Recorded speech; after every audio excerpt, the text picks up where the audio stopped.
के 8 बज रहे हैं। एक छोटे से मकान में एक आदमी कुर्सी पर बैठ के अखबार पढ़ रहा है। घर में ज्यादा सामान नहीं है, लेकिन जो कुछ भी है बहुत अच्छे से सजाया हुआ है। वक्त है 2002 का।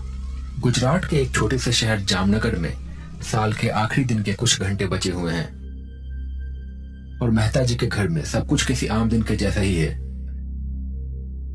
मेहता साहब को रिटायर हुए अभी 1 ही साल हुआ है, पर अभी से काम ना होना और दिन भर घर में बैठने की वजह से कभी कभी चिड़चिड़े हो जाते हैं। थोड़ी ही देर में बाहर की मौज मस्ती करने के बाद उनका बेटा सौरभ घर लौटा। सौरभ के कॉलेज की छुट्टी है या शायद छुट्टी का बहाना करके घर लौट आया है। आ गए साहब। और देश की अर्थव्यवस्था का तो ख्याल रख लिया होगा आपने। अमेरिका रूस के बीच का झगड़ा भी सुलझा दिया होगा आपने। सौरभ के पापा ने उसे ताना मारते हुए कहा। सौरभ ने कुछ कहा नहीं और चुपचाप अपने कमरे की ओर जाने लगा। तभी अंदर किचन से आवाज आई। सौरभ, बेटा आ गया तू? सुन, जल्दी से जाकर दुकान से सामान ले आ। कल नया साल है। नए साल पे कुछ अच्छा खाना बना दूंगी। पुलाव, मटर पनीर, पूरी और खीर। जल्दी से जाके मिश्रा जी की दुकान से सामान ले आ, वरना कहीं बंद ना हो जाए। सौरभ की मां ने उसे कुछ पैसे दिए और सौरभ एक झोला लेके बाहर निकल गया। ये एक छोटा सा शहर था तब, जहां बड़ी बड़ी बिल्डिंग्स नहीं थी।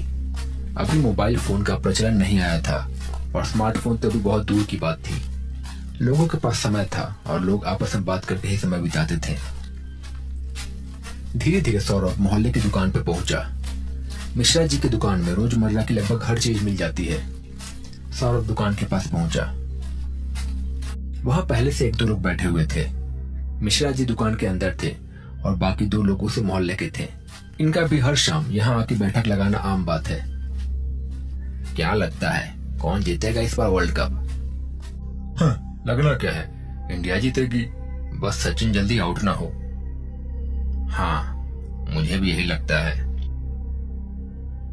इतने में सौरभ वहां पहुंचा। चाचा, मम्मी ने ये सामान लाने के लिए बोला है, ये दे दीजिए। मिश्रा जी पर्ची लेके सामान निकालने लगे। इतने में उन्हें ऐसा लगा कि सामने अंधेरे में कोई बैठा हुआ है।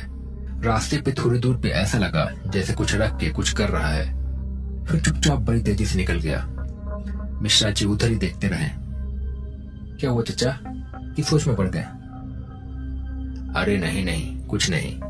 सामने किसी ने कुछ तो रखा है। मुझे लग रहा है किसी ने कुछ किया है। वो सब वहां पहुंचे। उन्होंने देखा कि वहां पे एक थाली रखी हुई थी जिसमें नींबू, मिर्ची, लाल सिंदूर और कुछ मिठाई भी रखी हुई थी। ये सब तंत्र मंत्र इन्हें मेरे ही दुकान के सामने करना है। साले कहां कहां से आ जाते हैं, चैन से जीने भी नहीं देते। ना जाने क्या होने लगा है आजकल। पता नहीं कैसे कैसे लोग आके रहने लगे हैं यहाँ पे। अब तो इनका ये रोज का हो गया है। ये तो अब इनका बढ़ते ही जा रहा है। मुझे पता है, नया साल आते आते लास्ट में ये सब हरकतें बढ़ जाती हैं इनकी। ये सारी साधनाएं इसी समय करते हैं। साधनाएं? ऐसी साधनाएं? क्या है ये सब चाचा? अरे कुछ नहीं बेटा, ये सब बकवास बात है। छोड़िए सब, और तुम्हारा सामान दे दूं। कुछ घंटे पहले,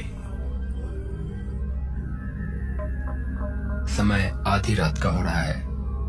एक सुनसान स्मशान जहां अमावस्या की रात का अंधकार हर कोने में छा चुका है। जलती हुई चिताओं की आग से उठती हुई लपटें और राख की तेज गंध चारों तरफ फैली हुई है। दूर कहीं उल्लू की आवाज भी आ रही है और भटकते कुत्तों की हल्की हल्की भौंक सुनाई दे रही है। स्मशान की भूमि पर गहरे अंधकार के बीच 2 तांत्रिक काले कपड़ों में बैठ के कुछ बात कर रहे हैं। शायद कोई साधना कर रहे हैं। माथे पे भस्म लगाए, हाथ में एक माला और झोले में साधना का सामान लिए बैठे हुए हैं। एक तांत्रिक ने कहा, जा, आज तेरी सिद्धि पूरी हो गई। इसके बाद तू काली शक्तियों को अपने अधीन कर सकेगा, लेकिन ये सब तुझे खुद ही करना होगा। जा, कोशिश करके देख, लेकिन इसका गलत इस्तेमाल मत करना। उस दूसरे तांत्रिक ने उसे प्रणाम किया और चला गया। वो तांत्रिक थोड़ी दूर गया। तांत्रिक भारी और सदे हुए कदमों से स्मशान के केंद्र की ओर बढ़ रहा है। उसकी आंखों में एक अजीब रहस्यपूर्ण आग जल रही है। वो अपने गले से प्राचीन मंत्रों का उच्चारण करते हुए जा रहा है। जिसकी गूंज सारे स्मशान की खामोशी को चीर रही है। वो एक चिता के पास रुका, जहां एक पुरानी लाश की राख अभी भी गर्म है। तांत्रिक ने अपने झोले से एक सिंदूर की डिब्बी, एक नारियल, कुछ काले धागे, थोड़ी मिठाई और ऐसा कुछ निकाला। उसका उच्चारण तेज और गहरा होते जा रहा है। आज की रात तुम्हें बंधन को तोड़ के मेरे वश में आना होगा। ओ काल आत्मा, तुझे मेरा गुलाम बनना होगा। उसने चाकू से एक गड्ढा बनाया और उसमें चिता की राख रख के कुछ मंत्र जाप करना शुरू किया। हवाएं और तेज चलने लगी और आसपास के पेड़ों के पत्ते जोर जोर से खड़खड़ाने लगे। तभी अचानक से हवा में एक परछाई दिखाई देने लगी। तांत्रिक ने मुस्कुरा के अपना मंत्र बंद किया। आ गया, अब तुझे मेरा काम करना होगा। एक काली धुंध सी तांत्रिक के सामने घूमने लगी। तांत्रिक ने अपने पास की माला से उस धुंध को अपने बंधन में बांध लिया। अब तू मेरी आज्ञा के बिना कुछ नहीं करेगा। तू मेरी शक्तियों का एक हिस्सा बन चुका है और मेरी इच्छा के अनुसार ही काम करेगा और जैसा मैं बोलूंगा वैसा ही तू चलेगा। श्मशान फिर से शांत हो गया, लेकिन तांत्रिक के चेहरे पे एक विजय की मुस्कान आ गई थी। सौरभ ने कुछ सोचते हुए कहा, अरे कुछ नहीं होता ये सब, कोई बस मजाक कर रहा है या शायद हमें डराने की कोशिश कर रहा है। ऐसा कहकर सौरभ ने उस थाली पे लात मार दिया और साइड कर दिया। अरे बेटा, ये तुमने क्या किया? तुम्हें ऐसा नहीं करना चाहिए था। तुम इन सब चीजों को भी जानते नहीं हो। कभी कभी ये शक्तियां बहुत ज्यादा खतरनाक हो जाती है। अरे चाचा, ये सब कुछ नहीं होता, ये सब बस अंधविश्वास है। जाने दीजिए। मिश्रा जी, आइए आप सामान दीजिए, देर हो रही है, मम्मी इंतजार कर रही होगी। मिश्रा जी ने कुछ देर में सारा सामान बांध के सौरभ को दे दिया। सौरभ सामान लेके वहां से अपने घर की ओर निकल पड़ा। दिसंबर का आखिरी दिन था और सर्दियां काफी तेज पड़ रही थी। स्ट्रीट लाइट में कोहरा और ज्यादा घना लग रहा था। लोग लगभग अपने घरों में ही थे। थोड़ी दूर आगे जाने के बाद उसने देखा कि रास्ते के किनारे एक बूढ़ा सा आदमी बैठा हुआ है, बस स्टॉप के बगल में ही। ऐसा लग रहा है जैसे वो काफी गरीब था और कुछ बेच रहा था। जब सौरभ उस आदमी के पास से गुजरा तो उस आदमी ने कहा, बेटा कुछ सामान खरीद लो, सुबह से कुछ बिका नहीं, घर जाने पे खाने के भी पैसे नहीं होंगे। सौरभ ने उसे देखा और उसकी हालत देख उसे दया आने लगी। काका, इतनी रात में यहाँ क्यों बैठे हो? घर जाओ, ठंडी लग जाएगी। बेटा कुछ सामान खरीद लो, फिर मैं चला जाऊंगा। अच्छा बताओ, क्या बेच रहे हो आप? सौरभ ने देखा कि वो आदमी कुछ खिलौने, कंघिया और ऐसा ही कुछ सामान बेच रहा था। सौरभ के पास भी ज्यादा पैसे नहीं थे, फिर भी उसने 10 रुपए देके एक कंघी खरीद ली। अच्छा चाचा, अब जाओ, बहुत देर हो रही है।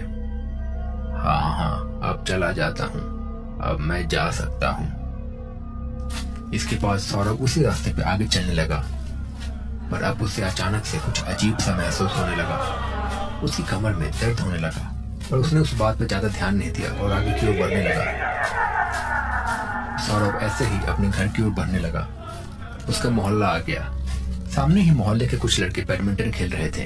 कहीं से एक्सटेंशन कॉर्ड का जुगाड़ करके उन्होंने बैडमिंटन का नेट के पास बल्ब लगा दिया था और हर रात को ये लड़के वहां पर बैडमिंटन खेलते थे। उनमें से एक ने सौरभ से पूछा, भाई आ रहे क्या खेलने? सौरभ ने बात सुनी पर अनदेखा कर दिया और चुपचाप आगे बढ़ता गया। जवाब भी नहीं दिया, शायद सुना नहीं होगा। उसके बाद वो लोग आपस में खेलने लग गए। कुछ देर के बाद सौरभ अपने घर पहुंच गया। उसके बाद उसने सामान रख दिया और चुपचाप अपने कमरे में चला गया। इसे क्या हो गया? बड़ा चुप सा है। पता नहीं, आजकल के सारे लड़के अपने ही धुन में रहते हैं। इसके बाद रात गहरी हो गई। बेटा खाना खा ले, बन गया है।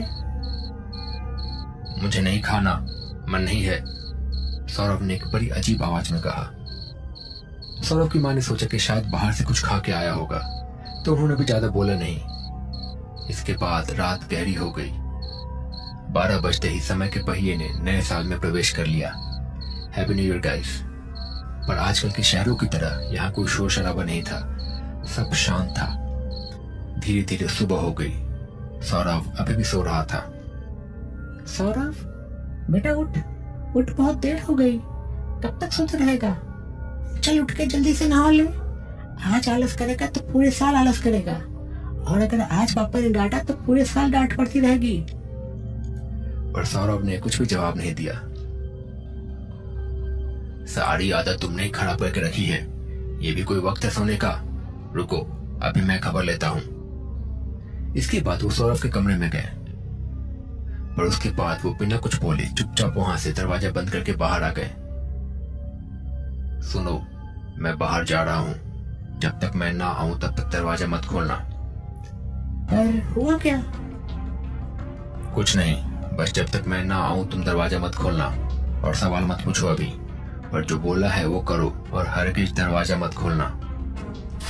इसके बाद सौरभ के पापा वहां से बाहर चले गए। थोड़ी देर में वो बड़े परेशान से एक रास्ते पे आगे चलते गए। वहां एक बड़ा सा पीपल का पेड़ था और उस पेड़ के पास एक छोटा सा घर था।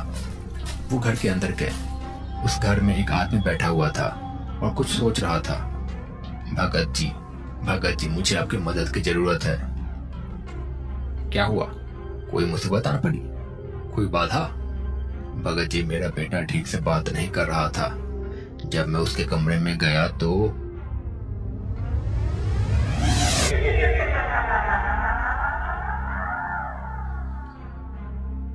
मैं बहुत ज्यादा घबरा गया। मदद कीजिए हमारी। अच्छा, मैं समझ गया। रुको, तुम बाहर इंतजार करो। फिर वो आदमी अपने कमरे में बैठ गया और कुछ मंत्र जाप करने लगा। कुछ देर के बाद उसने अपनी आंखें खोली। तुम्हारा बेटा एक प्रेत आत्मा के वश में है। उसने शायद इसे छेड़ा है, कैसे ये नहीं पता, पर इस आत्मा को किसी तांत्रिक ने अपने वश में किया है। हमें मंत्र जाप से और अनुष्ठान से उसे किसी तरह उसके शरीर से बाहर निकालना होगा और जल्दी ही करना होगा, वरना वो आत्मा तुम्हारे बच्चे को अपने साथ लेके जाएगी। एक काम करो, आज रात को तुम उसे अपने साथ खंडहर के पास वाले मैदान में लेके आओ।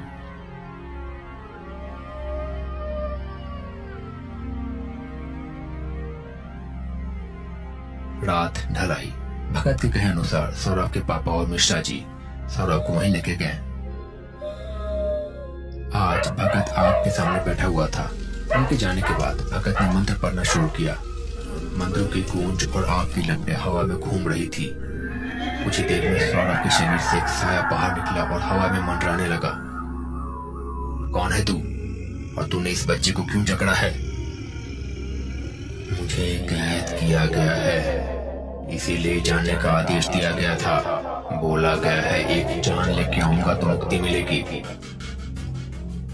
इसे छोड़ दे, मैं तुझे मुक्त कर दूंगा। नहीं, ये संभव नहीं है। भगत ने कुछ और मंत्र पढ़े और आग में कुछ डाला। अचानक वो साया तेज चीखते हुए गायब हो गया। सौरभ होश में आने लगा। भगत उसकी तरफ मुड़ के मुस्कुरा दिया, लेकिन उस मुस्कान में एक अजीब सी बात थी। भगत जी, क्या हुआ? वो गया? भगत जी ने एक ठंडी सी मुस्कान के साथ कहा, हाँ, वो गया। अब तुम बिल्कुल सुरक्षित हो। लेकिन जैसे ही लोग सौरभ को लेकर जाने के लिए आए, भगत ने एक पल के लिए आग में झांका। आग के अंदर उसे एक साया दिखा और उसकी आंखों में पहचान का एक डर था। जैसे ही लोग सौरभ को लेकर जा रहे थे, एक और आवाज भगत के कान में गूंजी। एक पुरानी, गूंजती और ठंडी आवाज। तू समझता है तुमने मुझे मिटा दिया। मुझे अपने शब्द याद है भगत। एक जान की बात हुई थी और वो जान अभी भी बाकी है। भगत ने अपने माला को और जोर से थाम लिया, लेकिन उसके चेहरे पे पसीने की बूंदें गिरने लगी थी। सौरभ तो बच गया था, पर अब भगत के चेहरे पे डर का साया था।